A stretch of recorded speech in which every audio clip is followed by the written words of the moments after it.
네, 9장 1절은 매개변수 방정식인데요. 먼저 이론을 간단히 복습을 해보면 매개변수 방정식이란 우리가 잘 알고 있는 독립변수 x와 종속변수 y가 t에 대한 함수로 각각 표현이 되는 경우, 이런 경우를 매개변수 방정식이라고 말을 하는데요.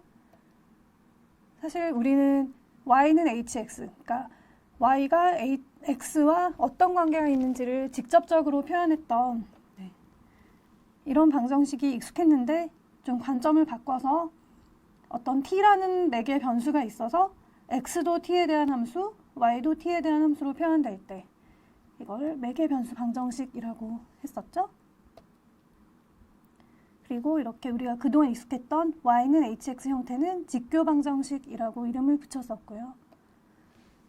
그래서 우리가 해야 될 일은 우리가 그동안 익숙했던 이 직교 방정식을 매개 변수 방정식으로 바꾼다든지, 또 매개 변수 방정식으로 표현된 식을 직교 방정식으로 바꾸는 것, 이게 첫 번째 우리의 과제가 되겠고요. 두 번째는 우리가 도함수 dy dx를 매개 변수 방정식을 이용해서 구하는 내용이 들어가고요. 이계도함수도 마찬가지로 구할 수가 있겠는데요. 여기서 주의사항은 우리 도함수를 구할 때는 마치 dy, dx, dt가 꼭 숫자인 것처럼 이렇게 취급을 할 수가 있었는데, 이계도함수의 경우는 이렇게 dy, dx 자체를 함수로 보고 이 함수에 대한 d, dt를 계산한 다음 그 계산 결과를 dx, dt로 나눠주는 그런 작업을 해야지 등호가 성립하는 거죠. 문제를 풀어보면서 이 부분은 다시 한번 복습해 보도록 하겠습니다. 그래서 첫 번째 문제로 바로 넘어가면요. 다음 매개변수 방정식이 나타내는 곡선의 개형을 그리고 매개변수를 소거하여 직교 방정식으로 나타내어라. 이 문제의 의도는 각 t에 대해서 x와 y가 어떻게 변하는지를 점을 쭉 많이 찍어서 한번 개형을 그려보고, 실제로 그 개형이 우리가 이미 알고 있는 직교 방정식 중에 어떤 곡선인지를 찾아보라는 내용인데요. 시간 관계상 각각의 t를 대입해서 개형 그리는 것은 여러분이 직접 해보시고, 직교 방정식으로 나타내는 부분을 함께 해보도록 하겠습니다. 방식은 간단하죠. 첫 번째 식에서 t를 x로 나타내고 3-x 이렇게 되겠죠? t와 x의 위치를 바꾸면 이렇게 나타난 t를 다시 두 번째 식에 t에 대입을 하는 거죠. 그래서 대입. 그러면 어떻게 되냐면 y는 t 자리에 이제 3-x의 제곱을 대입하게 되고, 그러면 우리의 매개변수 t가 소거가 되면서 x와 y의 직접적인 관계의 식이 나오게 되는 거죠. 그래서 이렇게 직교 방정식으로 나타낼 수가 있고, 그렇다면 이 직교 방정식은 우리가 이미 고등학교 때 배웠던 방정식인데요. 뭐죠? 포물선의 방정식이 되겠죠. 그래서 이렇게 답을 쓰셔도 되고 일반형으로 좀 고쳐줘도 되고요. 그러니까 x제곱 마이너스 6x 플러스 9-2, 그래서 y는 x제곱 마이너스 6x 플러스 7이 되겠죠. 그래서 답은 이렇게 되고, 꼭지점이 3,-2인 그리고 위로 오목 혹은 아래로 볼록한 포물선의 방정식이 되겠습니다. 다음 문제 1번에 5번인데요. x는 시컨 세타, y는 탄젠 세타. 이렇게 삼각함수로 각각 표현이 되었을 때는 우리 삼각항등식을 떠올리시면 편한데요. 시컨트와 탄젠트가 들어있는 삼각항등식은 어떤 게 있었죠? 바로 1 플러스 탄젠트 제곱 세타가 시컨트 제곱 세타가 되는 그런 삼각항등식이 있었죠. 그럼 여기에 각각 x와 y를 대입하면 되겠네요. 이건 항상 성립하는 항등식이니까요. 네. 1 플러스 탄젠 제곱 세타는 시컨 제곱 세타이므로 탄젠 세타 자리에 y, 시컨 세타 자리에 x를 대입해주면 되겠죠. 1 플러스 y 제곱은 x 제곱. 네. 이게 직교 방정식이 되고요. 우리 좀 더 익숙한 방식으로 표현하면 네, 상수만 남기고 변수를 모으면 이렇게 되는데요. 뭐예요? 네, 쌍곡선이 되겠죠. 다음 문제 1번에 6번 x는 코사인 제곱 세타, y는 코사인 세타, 사인 세타. 역시 삼각함수로 표현이 되어 있는데요. 코사인과 사인이 들어있는 삼각항등식은 뭐가 있었죠? 네, 우리 중학교 때부터 익숙하게 배웠던 코사인 제곱 세타 더하기 사인 제곱 세타는 1이라는 삼각항등식이 있죠. 그러므로 네, 이 식을 이용하면 되겠는데 여기서 코사인 제곱 세타는 x니까 이 부분이 x인데 y는 그러면 어떻게 세타를 어떻게 두 번째 식에서 없앨 수가 있을까요?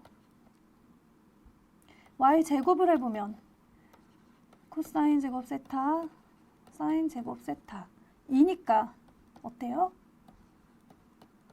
네, 여기 사인 제곱 세타를 어때요? 삼각항등식 이용해서 1 마이너스 코사인 제곱 세타로 바꿔줄 수가 있고요. 그러면 이제 이 코사인 세타 자리에 x를 대입해주면 되는 거죠. 즉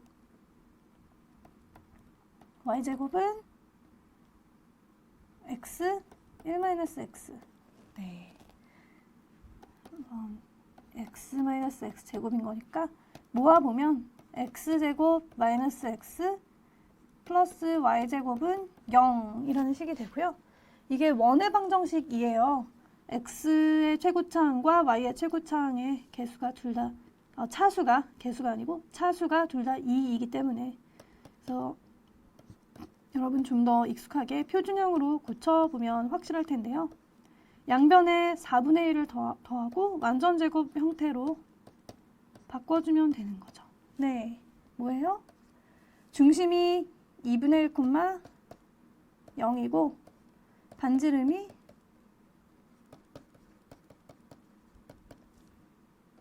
반지름이 2분의 1인 원이 되겠죠. 네, 여기까지 간단한 문제죠. 다음 2번 문제는 우리 도함수 dy, dx를 구하는데 y와 x가 각각 t에 대한 매개 변수로 표현이 되어 있는 경우인 거죠. 물론 이제 이 문제를 1번에서 우리가 했던 대로 t를 소거해서 x와 y의 직접적인 관계식을 구한 다음에 x에 대해서 미분해주는 방식도 가능해요. 그런데 특별히 이 단원에서는 그런 작업을 거치지 않고 하는 방법을 우리가 배운 거죠. 뭐냐면 dy, dx가 뭐다? dy, dt 나누기 dx, dt로 계산이 된다는 내용을 우리가 배웠기 때문에 이대로 해주면 되는 거죠. 자, dy, dt 뭐예요? 두 번째 식에서 네, 두 번째 식 t로 미분을 해주면 1-t분의 1이죠. 네, 자연 로그 t 미분하면 t분의 1이었던 거 기억나시죠? 자, 첫 번째 식에서 dx, dt는 네, 상수는 미분하면 0이니까 마이너스 t분의 1 식을 정리해보면요. 분모 분자에 마이너스 t를 곱하면 마이너스 t 플러스 1 이렇게 되겠네요. 그래서 dy, dx 네, y를 x에 대한 함수로 생각했을 때의 도함수는 네, 1-t 역시 t에 대한 매개 변수로 나타나는 거네요. 다음 이계 도함수는 어떨까요? 네. 앞서 말씀드렸듯이 이계 도함수의 경우는 dy, dx를 어떤 함수로 보고 이거를 네, t에 대해서 미분하고 또 dx, dt로 나눠주고 이렇게 계산해야 된다고 말씀드렸었죠. 네, 시키는 대로 해보시면 dy, dx가 네, 1-t였으니까 t에 대해서 미분을 해보면 마이너스 1이 되겠고 dx dt는 뭐였어요? 네, 마이너스 t분의 1이었죠. 그래서 t 이렇게 답이 되는데요. 주의사항은 이렇게 하시면 안 된다는 거죠. d제곱 y dx제곱을 정말 이걸 숫자인 것처럼 생각을 해서 d제곱 y dt제곱 나누기 d제곱 x dt제곱 뭐 이런 식으로 하면 되지 않을까라고 생각하실 수도 있는데 아니라는 거죠. 네, 조심하세요.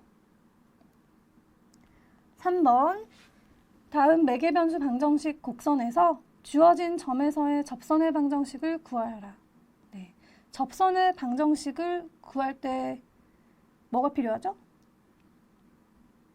그 주어진 점에서의 기울기를 알아야 되죠. 기울기가 바로 우리 미분 계수, 그러니까 도함수의 주어진 점에서의 함수값으로 나오는 거고요. 그래서 접선의 방정식을 구하기 위해서 t는 2로 주어진 점에서의 미분 계수를 구해보는데요. 구하기 위해서는 어때요? 우리 각각을 구해봐야 되는 거죠. dx dt는 2t-2, dy dt는요 3t 제곱 마이너스 3. 그래서 뭐예요? dy dx는 뭐예요? 네, 분모 분자 조심하셔야 되죠. 네, dy dt 나누기 dx dt. dy dt는 네, 3t 제곱 마이너스 3. dx dt는 2t 마이너스 2 이렇게 주어지게 되는데 우리가 구해야 될 게 뭐죠? 바로 t는 2로 주어진 점에서의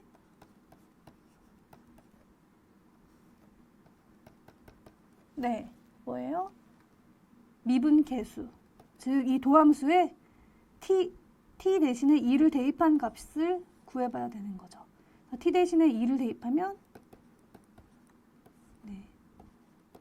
3 곱하기 2의 제곱 마이너스 3이라서 4, 3, 12에서 3을 빼면 9. 이거는요. 4에서 1을 빼면 2. 네, 그래서 기울기가 2분의 9가 나오네요. 네, 그리고 그 주어진 점은 뭐예요? 지금 우리는 보시는 바와 같이 XY 평면에서의 이야기를 펼치고 있는 거기 때문에 주어진 점은 뭐예요? 이 매개변수 방정식에 t2를 대입해서 xy를 각각 구하는 거죠. 그러면은 어때요? 0, 네, 여기 첫 번째 식에 t 대신에 2를 대입하면 4 빼기 4라서 0이 되는 거고 두 번째 식에 t에 2를 대입하면 y값이 뭐예요? 8 빼기 6이니까 네, 0,2가 바로 주어진 점인 거죠. 그럼 우리가 한 점을 알고 그 점에서의 그 점을 지나는 직선에서의 해당 기울기를 알았으니 접선의 방정식은 어떻게 돼요? y-2는 2분의 9 x-0 이렇게 되겠죠. 그래서 정리해보면 y는 2분의 9x 플러스 2가 바로 우리가 구하는 t는 2로 주어진 점에서의 접선의 방정식이 되겠죠. 다음 4번에 2번 다음 매개변수 방정식 곡선에서 극대점, 극소점이 되는 매개변수 t의 값을 구하여라. 네. 극점이 뭐였죠? 그렇죠. 일단 그 임계점 중에서 그 주변의 값들보다 함수값이 가장 작거나 가장 큰 국소적으로 그런 점들이 극점이었는데요. 그러려면 먼저 이렇게 도함수가 0이 되는 점을 먼저 찾아야 되는 거죠. 그러면 우리 지금까지 계속 하고 있었듯이 뭐예요? dy dx를 구할 때 dy dt 나누기 dx dt로 했었죠. dy dt는 4 코사인 t, dx dt는요 마이너스 3 사인 t 이게 0이 되는 t값. 뭐예요? 코사인 t가 0이 되는 값들이고요. 그럼 코사인 그래프를 떠올려 보시면 어때요? 코사인 그래프. 대략 이런 식으로 생겼었죠? 그래서 뭐 기본 주기 내에서만 보면은 조금 이 펜이 좀 펜워크가 좋지 못한데 다시 한번 해보겠습니다. 뭐 이런 식으로 생겼고요. 그래서 코사인 t가 0이 되는 점들은 어때요? 2분의 파이, 2분의 3파이, 그 다음에 또 2파이 더하기 2분의 파이, 그 다음에 3파이 빼기 2분의 파이 이런 형태인 거잖아요. 그래서 그러니까 우리가 2분의 파이, 2분의 3파이, 그 다음 뭐예요? 2분의 5파이, 2분의 8파이 뭐 이런 식으로 되는 거라서 일반식을 써보면 어때요? 2n파이 플러스 마이너스 2분의 파이 n이 정수 이렇게 되겠죠. 그래서 극점은 이렇게, 그러니까 임계점은 이렇게 주어지는데요. 그러면 극대점, 극소점이 어디서 생기는지는 두 번 미분을 해보면 되겠죠.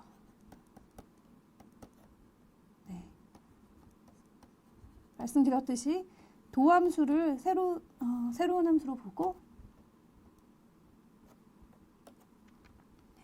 앞서 구한 도함수 dy, dx를 새로운 함수로 보고 그 함수에 대해서 ddx를 구하는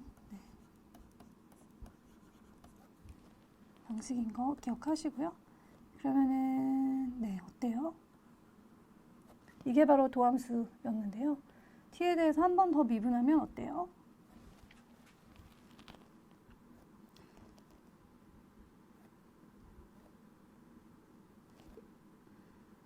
이게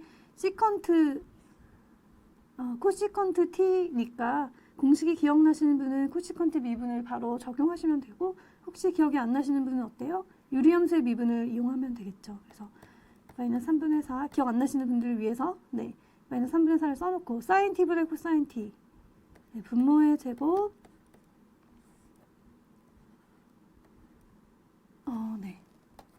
해주고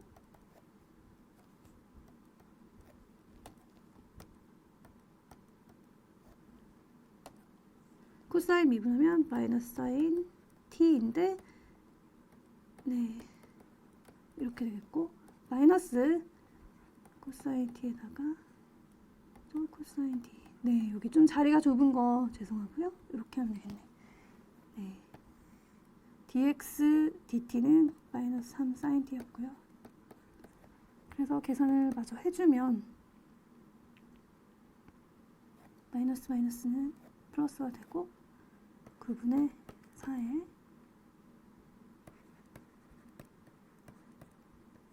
사인 세제곱 t분의 어때요? 이거 분자? 마이너스 1인 거죠? 사인 제곱 t 더하기 코사인 제곱 t는 1이니까요. 그래서 마이너스 사인 세제곱 t분의 1이 되는 거죠. 자, 그러면은 이제 극대극소는 어떻게 구해야 되는 거죠? 이 이계도함수의 부호가 극대극소를 말해주는 거잖아요. 그래서 지금 근데 우리 이계도함수도 사인 삼각함수로 되어 있기 때문에 우리 여기 지금 2n파이가 있어서 괜히 부담스러우실 수도 있지만 전혀 부담스러울 필요가 없죠. 주기함수라서요. 그래서 t가 먼저 2n파이 플러스 2분의 파이일 때 부호가 어떻게 될까? 이계도함수의 부호가 살펴보면요. 사인 2n파이 플러스 2분의 파이의 세제곱 분의 1인 거고 그러면 2n파이는 2파이의 정수배니까 사인에 대해서 코사인도 그렇지만 생각 안 하셔도 되는 거죠. 그러면 사인 2분의 파이는 어때요? 1이죠. 그래서 이 부호는 음수인 거고요. 그러면 어때요? 네, 바로 극대점이 되는 거죠. t는 2n 파이 플러스 2분의 파이가 극대점이 되는 거죠. 네. 이계도함수의 부호가 음수니까 소위 이런 식으로 되는 거니까. 네. t는 2n 파이 플러스 2분의 파이를 중심으로. 네. 그리고 네. 다음 슬라이드 자리가 있나? 없는 것 같아. 그러면은 여기 자리가 좀 좁지만 여기다가 다시 또 계산해 보면요. d 제곱 y dx 제곱 t는 이제 2n 파이 마이너스 2분의 파이일 때는 어때요? 이게 사인 마이너스 2분의 파이는 마이너스 사인 파이라서 이게 양수가 되게 되어 있어요. 그래가지고 t가 2n 파이 마이너스 2분의 파이인 점은 극소점이 되는 거죠. 네, 여기 자리 모자란 거 죄송하고요. 근데 여러분 이해하시는 데는 무리가 없으리라 생각이 듭니다.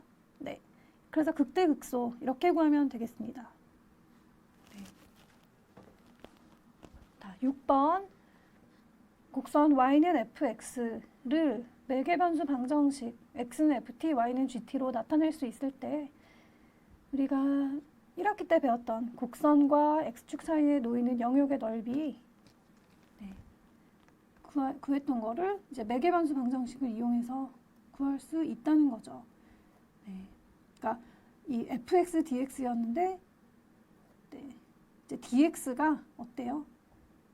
f'(t) dt가 되는 거니까 dx 대신에 f'(t) dt를 대입한 거라서 뭐 이게 유도가 곧바로 되는 그런 식이 되는데요.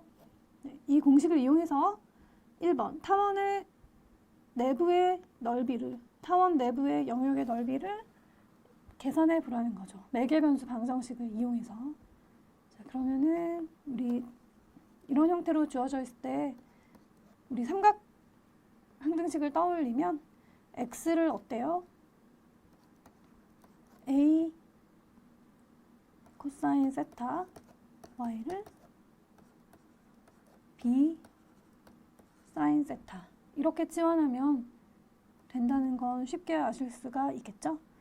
자, 그러면은 어때요? 이제 영역의 넓이를 구하면 네, 이렇게 치환했다는 거 그리고 타원이 되려면 세타의 범위는 당연히 0에서 2파이 사이가 돼야 되는 거고 0부터 2파이까지 y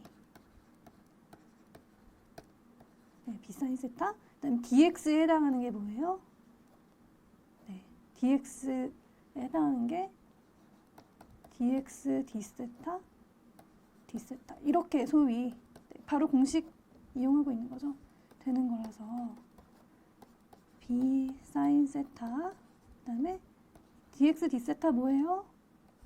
마이너스 절대값 a 사인 세타 그다음에 d세타 네, 이 적분으로 바뀌는 거죠. 좀 한번 정리를 해보면 마이너스 절대값 a, b는 밖으로 나갈 수가 있고 0에서 2파이까지 네, 사인 제곱 세타 d세타를 적분하는 문제인 거죠. 그러면 어때요? 이렇게 제곱이 들어있을 때는 어때요? 코사인에 대한 반각 공식 이용하는 거죠. 사인에 대한 네. 1 마이너스 코사인 2세타로 네. 사인 제곱 세타는 1 마이너스 코사인 2세타로 바꿀 수가 있는 거고요. 그러면은 문제가 됐던 제곱항을 없앨 수 있겠죠. 그래서 적분이 가능한 거고 근데 여기서 보시면 어때요? 코사인 2세타라는 함수 f세타는 여기 f를 이미 썼구나. 네.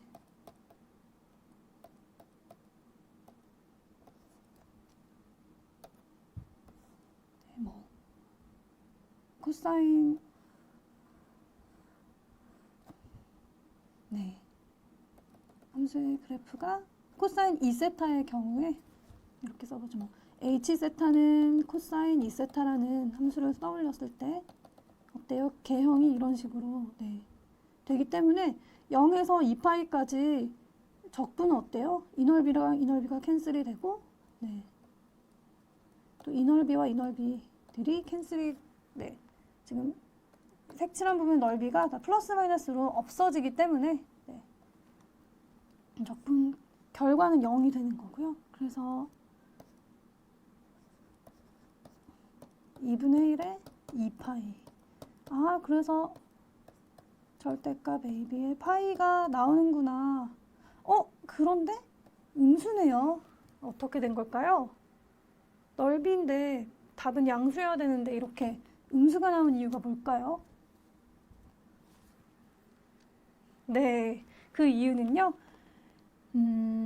우리가 이렇게 매개화를 했을 때 곡선이 실은 어떤 방향으로 되는지를 생각해 보면 돼요. 그러니까 결론부터 말씀드리면 우리가 적분하는 이 방향과 매개화된 곡선의 방향이 반대여서 넓이가 음수가 나와버린 경우인데요. 다시 한번 말씀드리자면, 네, 우리가 x는 a 코사인 세타, y는 b 사인 세타로 매개화를 했다는 것은 우리의 타원이, 네, 개형이니까 조금 모양이 찌그러진 거는 양해를 해주시고, 여기가 절대값 A, 여기가 절대값 B인 거고, 네, 이렇게 매개화했다는 거는 어때요? 네, 세타 0일 때 이 점이죠? 그 다음에 세타가 점점 0부터 2파이까지 쭉 커질 때 어때요? 이렇게 점이 찍히니까 곡선의 방향이 소위 이렇게 반시계 방향이 되는 거죠?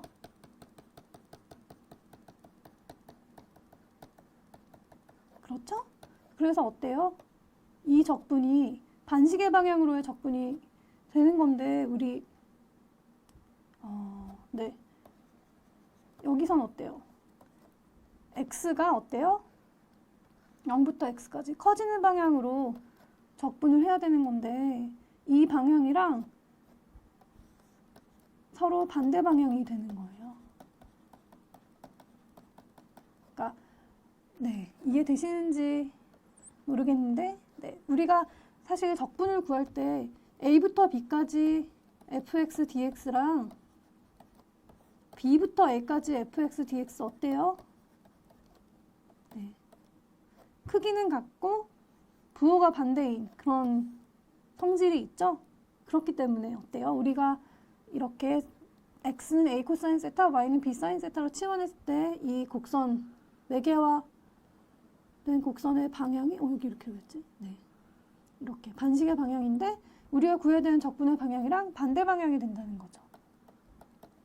그래서 답이 음수가 나왔다는 거죠. 그러면 이 문제를 해결하기 위한 방법은 처음부터 이 사실을 숙지하고 어때요? 네, 방향을 이제 2파이에서 0까지의 적분으로 해주는 게 해결 방법인 거죠. 마이너스 A 사인 세타였죠? 네.